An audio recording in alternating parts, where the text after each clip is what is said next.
Assalamualaikum warahmatullahi wabarakatuh. Perkenalkan, nama saya Wahyu Agung Poncandrio Galiutomo, NBI 14321029 dari kelompok 5, dari kelompok 4, sorry. Kami akan mempresentasikan tugas mata kuliah manajemen proyek dengan dosen pengampu Bu Maisela Betrik STMT.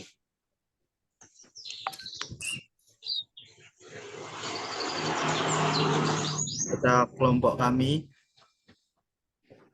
kenal nih Mas Gilang. Perkenalkan, nama saya Gilang Narya Fatahlak, NBI 1432100003. Mas Sony. Perkenalkan, nama saya Sony Yanuar Reka Prasetya, NBI 14310047. Mas Raihan. Perkenalkan, nama saya Raihan Rizky Al-Akbar dengan NBI 1432100107. Dan untuk Mas Doni Dharma, NBI 1432100142, berhalangan hadir karena ada suatu pekerjaan yang tidak dapat ditinggalkan. Slide selanjutnya, poin pemaparan presentasi kali ini. Yang pertama, data umum. Data umum proyek merupakan proses pendataan dalam sebuah proyek. Yang kedua, struktur organisasi. Struktur organisasi proyek adalah sebagai sarana dalam pencapaian tujuan dengan mengatur dan mengorganisasi sumber daya, tenaga kerja, material, peralatan, dan modal secara efektif dan efisien dengan menerapkan sistem manajemen sesuai kebutuhan proyek. Yang ketiga, WBS, Work Breakdown Struktur, atau struktur rincian kerja, adalah deskripsi pekerjaan yang akan dilakukan untuk proyek.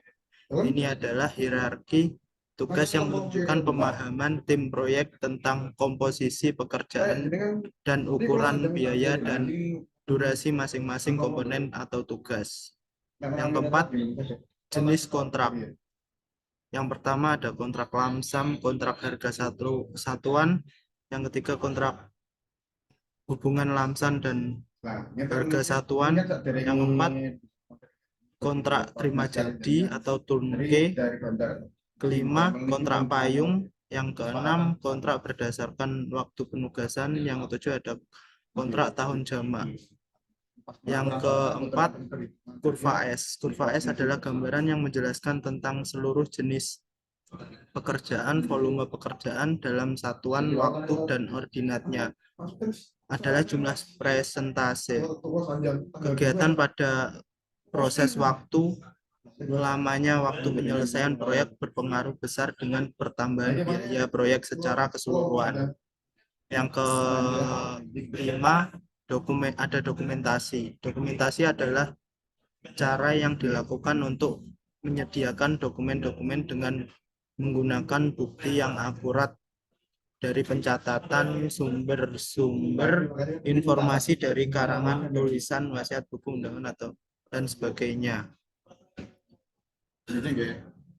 Yang pertama, untuk data umum, untuk mengambil studi kasus proyek revitalisasi gedung sekolah pasca sarjana kampus B Universitas Airlangga tahun anggaran 2022.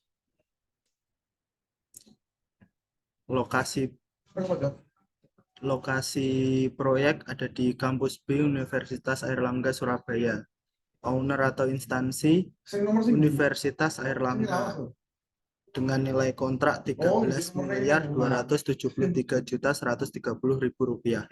Sumber dana masyarakat Universitas Airlangga tahun anggaran 2022.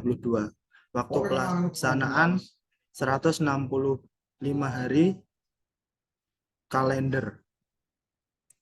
Lingkup pekerjaan ada pekerjaan struktur, pekerjaan arsitektur, pekerjaan mekanikal, elektrikal, dan plumbing.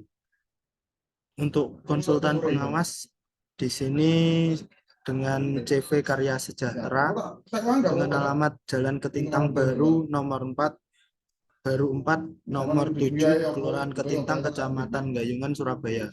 Kontraktor pelaksana dengan PT Santoso Sabanara Graha, Jalan Raya Medokan Sawah nomor 188 Medokan Ayu Kecamatan Rungkut Surabaya. Pimpinan proyek Arif Hermanwan ST. Sistem pelelangan di sini adalah lelang terbuka, tender LPSE, jenis kontrak lamsam.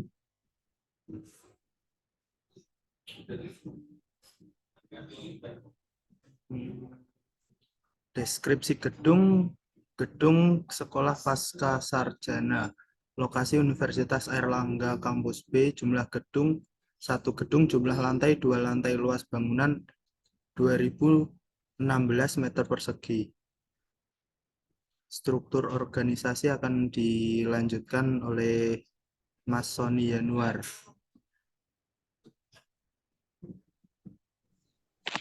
Baik, terima kasih. Struktur organisasi dapat dilihat di tabel berikut, yaitu project manajernya ini Arif Hermawan SD, site manager Dian Eka Saputra SD, dan seterusnya dapat dilihat di tabel berikut. Lalu WBS, Work Breakdown Struktur.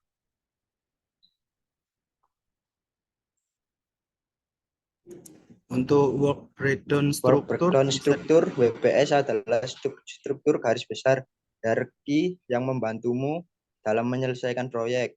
Lalu menurut Project Manager Institute, work breakdown struktur adalah dasar dalam sebuah perencanaan pelaksanaan dan pengolahan sebuah proyek.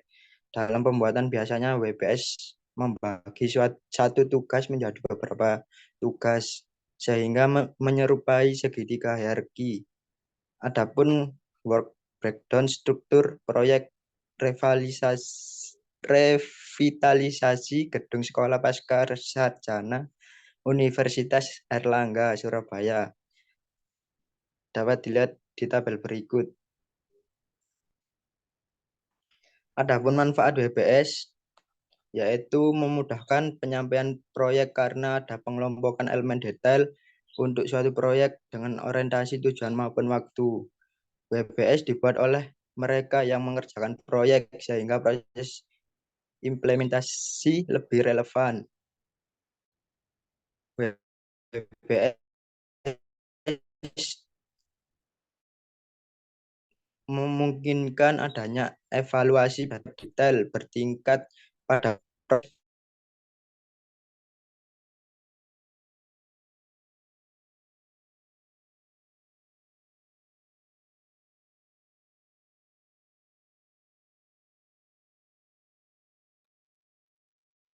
Halo Mas Sony.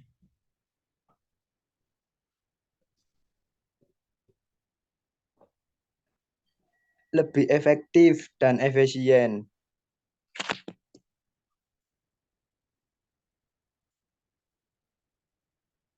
Dengan tabel berikut dapat dilihat di tabel. Selanjutnya jenis kontrak dijelaskan oleh Mas Gilang Araria. Terima kasih. Terima Silakan kasih Mas. atas penjelasan dari Mas Sony. Untuk jenis kontrak akan saya jelaskan. Jenis kontrak, adapun jenis kontrak proyek revitalisasi gedung sekolah pasca sarjana Universitas Airlangga Surabaya, Jawa Timur adalah jenis kontrak lamsum. Apa itu lamsum? Lamsum atau lamsum adalah metode pembayaran lunas yang dilakukan berdasarkan kontrak tertentu. Umumnya metode pembayaran ini dilakukan karena norma transaksinya benar. Selain itu, pihak-pihak terlibat di dalamnya memiliki kemampuan finansial tinggi, sehingga beban biaya dapat ditimpakan secara total ke salah satu pihak untuk sementara waktu. Adapun kelebihan kontrak lamsum, 1. Meminimalisasi kendala finansial. 2. Proyek lebih lancar dilakukan. 3. Kontrak keuangan ada di pelaksana proyek. Kekurangan kontrak langsung. 1. Dana berjumlah besar tidak dapat dicicil. 2. Ada kemungkinan markup dana. 3. Pelaksana bertanggung jawab 100% atas kegagalan proyek.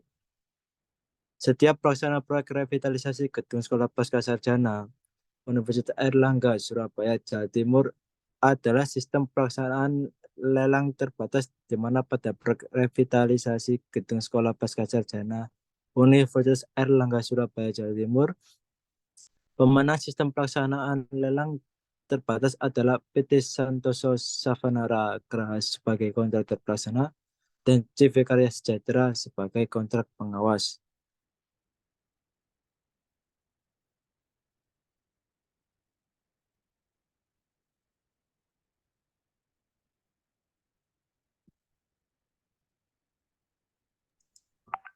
Oke, terima kasih Mas Gilang. Selanjutnya ada kurva S akan dijelaskan oleh Mas Raihan Rizky Al-Akbar. Silakan Mas Raihan untuk kurva S-nya. Ya, terima kasih. Di sini saya akan menjelaskan kurva S dan mengartikan dari tabel ini berdasarkan pengetahuan yang saya miliki setelah membacanya.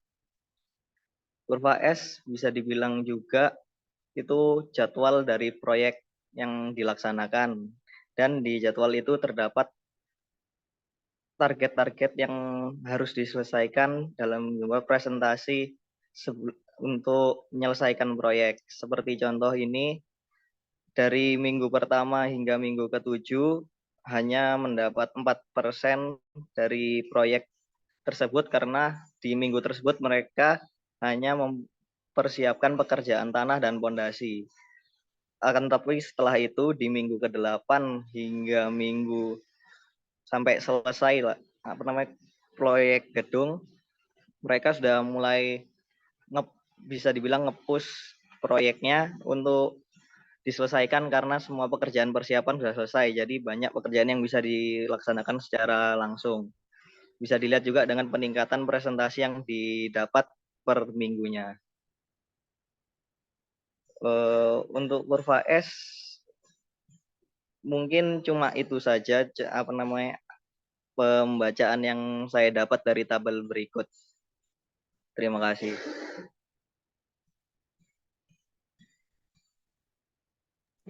Baik, terima kasih. Demikian pemaparan poin-poin untuk tugas evaluasi tengah semester manajemen proyek yang dapat kami sampaikan. Bila ada kurang lebihnya, kami ucapkan terima kasih. Assalamualaikum warahmatullahi wabarakatuh. Waalaikumsalam warahmatullahi wabarakatuh. Waalaikumsalam. Mas Wahyu Agung. Iya, ya apa ini? Nyetop ini. Stop recording ya.